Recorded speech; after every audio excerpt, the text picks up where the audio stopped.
కళ నిమిషేశ్వరం. మేధావులు మౌనంగా ఉంటే సమాజానికి చేటు, అదే మేధావులు తప్పుదోవ పడితే అంతకంటే ప్రమాదం. ఇది పెద్దలు చెప్పేటువంటి మాట. బచ్చలపురి జోసెఫ్ అలియాస్ రావణ్, అలాగే ప్రకాష్ రాజ్ విలక్షణ నటుడు, మరొకరు ఆయన జడ్జిగా రిటైర్ అయినటువంటి వ్యక్తి. ఈ మధ్యకాలంలో సోషల్ మీడియాలో గత వారం 10 రోజుల నుంచి బాగా హైలైట్ అవుతున్నటువంటి వ్యక్తులు. వీళ్ళేమన్నా అమాయకుల, తెలిసి తెలియనటువంటి వాళ్ళ, సమాజం మీద అవగాహన లేనటువంటి వాళ్ళ అంటే కాదు. సమాజం మీద ఎంతో కొంత అవగాహన ఉన్నటువంటి వాళ్ళు. మరి వీళ్ళు చేసింది ఏంటి అనంటే, ఇప్పుడు తాజాగా ఎంక్వైరీ చేస్తే బయటపడింది ఏంటంటే, దాదాపు 10 మందికి సంబంధించిన యువతుల వీడియోలు బయటపడ్డాయి. ఈ రావణ్కి సంబంధించినటువంటి పోలీసులు తాజాగా అతని మొబైల్ హ్యాండ్ ఓవర్ చేసుకొని ఆ మొబైల్ డేటాను పరిశీలిస్తే మొత్తం డిలీట్ చేస్తున్నారు. దాన్ని ఎఫ్ఎస్ఎల్కి పంపిస్తే, ఫోరెన్సిక్ దానికి పంపిస్తే వాళ్ళు రిట్రీట్ చేశారు. రిట్రీట్ చేస్తే ఒక 10 మంది యువతులకు సంబంధించినటువంటి ఈయన వ్యవహారం మొత్తం బయటపడింది అని చెప్పి పోలీసులు ఇప్పుడు బయట పెడుతున్నటువంటి అంశం. మరి ఇదే రావణ్ను పవన్ కళ్యాణ్ గారి మీద, చంద్రబాబు నాయుడు గారి మీద, నరేంద్ర మోడీ గారి మీద, అమిత్ షా గారి మీద, శ్రీరాముడి మీద, సీత మీద, రామాయణం మీద, మహాభారతం మీద ఎట్టబడితే అట్టు మాట్లాడారు. నోటికి వచ్చినట్టు మాట్లాడారు. అది ఎక్కువైపోయింది. ప్రశ్నించవచ్చు, విమర్శించవచ్చు, అభ్యంతరం వ్యక్తం చేయొచ్చు, కానీ దానికి ఒక పద్ధతి ఉంది. ఆ పద్ధతి తప్పి ఒక స్థాయిని మించి వెళ్ళిపోయారు ఆయన. అప్పుడు అందరి కళ్ళు, అందరి దృష్టి ఆయన మీద పడింది. అనివార్యంగా పోలీసులు అరెస్ట్ చేయాల్సినటువంటి పరిస్థితి ఏర్పడింది. మరింత లోతుగా విచారణలోకి వెళ్తూ ఉంటే ఎవరెవరితో లింకులు ఉన్నాయి, ఈయన యాక్టివిటీ ఏంటి, ఈయన ప్రైవేట్ జీవితం ఏంటి అనే దాని మీద ఇప్పుడు పోలీసులు లోతుకు వెళ్తూ ఉంటే అనేకమైనటువంటి అంశాలు బయటికి వస్తున్నాయని చెప్పి సోషల్ మీడియాలో వస్తున్నటువంటి న్యూస్. ఒకటి కాదు, రెండు కాదు, అనేక స్పీచ్ల్లో తీవ్రవాదాన్ని, ఉగ్రవాదాన్ని ప్రోత్సహిస్తూ చేసినటువంటి ప్రసంగాలు ఉన్నాయి. సాధారణంగా నిషేధిత సంస్థలకు సంబంధించినటువంటి భావజాలాన్ని వినిపించడం అనేది తప్పు, చట్ట విరుద్ధం.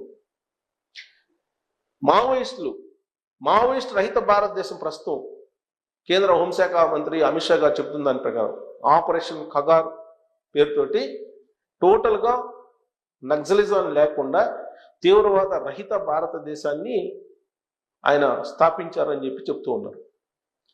మరి అలాంటి తీవ్రవాద భావజాలాన్ని అర్బన్ నక్సలైట్ రూపంలో రావణ్ ప్రచారం చేస్తున్నాడు అనేది ఇప్పుడు పోలీసులు ప్రశ్నిస్తూ ఉన్నారు. దానికి సంబంధించిన ఆధారాలని అతని మొబైల్ నుంచే బయటికి తీశారు.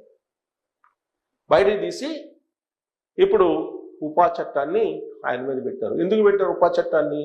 తీవ్రవాద భావజాలాన్ని నూరిపోస్తున్నారు, దేశానికి వ్యతిరేకమైనటువంటి భావజాలాన్ని నూరిపోస్తున్నారు, అందుకే దేశ ద్రోహం కేసు పెడుతున్నామని చెప్పి పెట్టారు. నెల్లూరు జైల్లో ఉన్నారు. 10 రోజులు కస్టడీకి అడిగితే కోర్టు ఇచ్చింది. రేపటి నుంచి ఆయన్ని విచారణ చేయబోతున్నారు.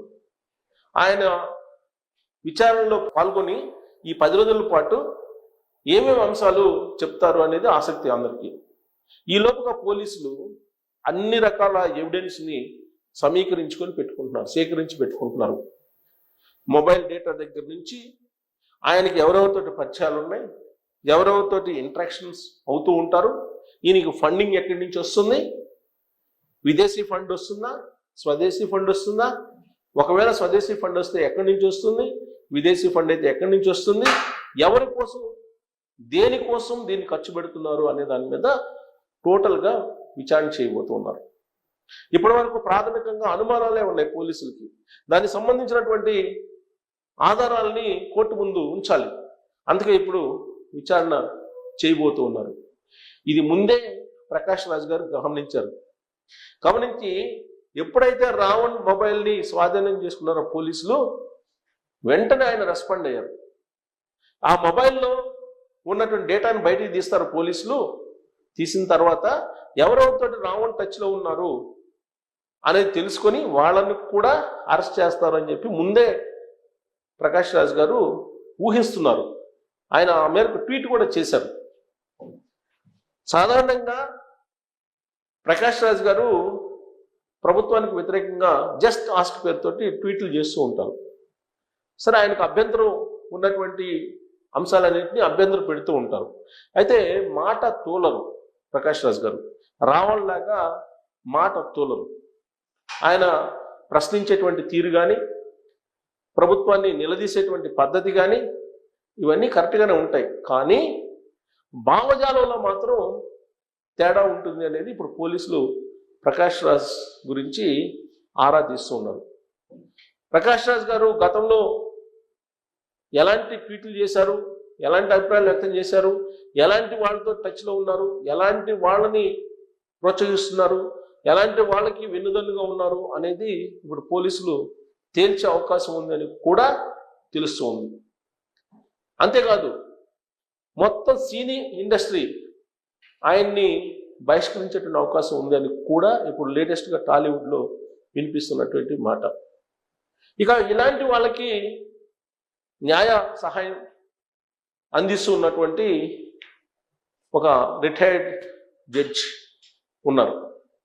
ఆయన ఈ మధ్యకాలంలో దాదాపుగా అనేక ఇంటర్వ్యూలు సోషల్ మీడియాలో ఇచ్చారు.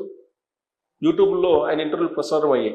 వాటిల్లో ప్రధానంగా 25 కోట్ల రూపాయలు ఖర్చు పెట్టి జగన్మోహన్ రెడ్డి గారిని ఓడించడానికి నేను అప్పుడు ప్రయత్నం చేశానని చెప్పారు. మరి ఆ 25 కోట్లు ఎక్కడి నుంచి వచ్చాయి, ఆ 25 కోట్లు ఎక్కడి నుంచి రాబట్టారు, దానికి సంబంధించిన లెక్కలు ఉన్నాయా, లెక్కాపత్రాలు ఉన్నాయా అనేది ఇప్పుడు ఇన్కమ్ ట్యాక్స్ ఆఫీసర్స్ ఆరాధిస్తున్నారు. ఆ కోణం నుంచి ఇప్పుడు ఆయనకి ఒక ముసలం ఏర్పడింది. ఆయనే న్యాయ సలహాలు, న్యాయ పోరాటం చేస్తూ ఉన్నారు వీళ్ళ కోసం కోర్టుల్లో. ఇప్పుడు ఆయన ఇచ్చినటువంటి ఒక ఇంటర్వ్యూలో 25 కోట్ల రూపాయలు ఖర్చు పెట్టాను నేను జగన్మోహన్ రెడ్డి గారిని ఓడించడానికి అని చెప్పారు. అంతేకాదు, ఈ మధ్యకాలంలో నేనే డిప్యూటీ సీఎం అవుతానని చెప్పి అంటున్నారు ఆయన. రాబోయే రోజుల్లో నేనే డిప్యూటీ సీఎం అవుతానని చెప్పి అంటున్నారు. అంతకుముందు చంద్రబాబు నాయుడు గారిని కలిశాను, ఒక 5 కాన్స్టిట్యున్సీలు, అలాగే కాన్స్టిట్యున్సీకి 5 కోట్లు ఇవ్వమన్నాను, నో అని చెప్పారు ఆయన అని చెప్పి ఆయన అదే మాట చెప్తున్నారు. ఇలా రకరకాలుగా ఆయన మాట్లాడుతూ ఉన్నారు. సరే, ఆయన మాట తూలుతారంటే ఆయన ఇండైరెక్ట్గా తూలుతూ ఉంటారు, అప్పుడప్పుడు మాట తూలుతూ ఉంటారు. అదే రాజ్యాంగం, అదే చట్టం అని కూడా అనుకుంటూ ఉంటారు ఆయన. బట్ రావణ్ మాత్రం వీళ్ళిద్దరిని మించి నోరు పారేసుకున్నారు. తన భావజాలాన్ని ఇప్పుడున్నటువంటి జనజాతికి నూరు పోసేటువంటి ప్రయత్నం చేశారు. ఇది అర్బన్ నక్సల్ వ్యవహారం అని చెప్పి పోలీసులు చాలా సీరియస్గా తీసుకున్నారు. సెంట్రల్ ఇంటెలిజెన్స్ కూడా చాలా సీరియస్గా తీసుకుంది. ఎందుకంటే ఆపరేషన్ కగార్ పేరుతోటి తీవ్రవాదాన్ని, ఉగ్రవాదాన్ని అణిచివేయడానికి ఆపరేషన్ కగార్, ఉగ్రవాదాన్ని అణిచివేయడానికి ఆల్రెడీ సెంట్రల్ గవర్నమెంట్ ఎప్పటి నుంచో పనిచేస్తుంది. మరి ఇలాంటి సమయంలో ఇలాంటి భావజాలాన్ని ఇప్పుడున్న జనరేషన్కి అందించిన ప్రయత్నం రావణ్ చేస్తున్నారు అనేటువంటి ఉద్దేశంతో పోలీసులు ఉపా అనేటువంటి చట్టాన్ని అతని మీద ఉంచారు. ఎన్ఐఏ కూడా ఇతని వాలకాన్ని పరిశీలిస్తుంది. ఎన్ఐఏ కూడా పరిశీలిస్తుంది. ఎందుకంటే ఈ మధ్యకాలంలో తెలుగు రాష్ట్రాల్లో ఉగ్రవాదులతోటి లింకులు ఉన్నటువంటి వాళ్ళని పట్టుకుంది. ఇప్పుడు తాజాగా కూడా ఒక 5గురిని పట్టుకుంది ఉగ్రవాదులతోటి లింకులు ఉన్నటువంటి వాళ్ళని. మరి ఎన్ఐఏ కూడా దృష్టి సారిస్తుందని అంటే ఈ కేసు ఎటువైపు టర్న్ అయ్యే అవకాశం ఉంది అనే దాని మీద ఇప్పుడు పెద్ద చర్చ జరుగుతుంది. దీని మీద మీరు కామెంట్ చేయొచ్చు. Thank you.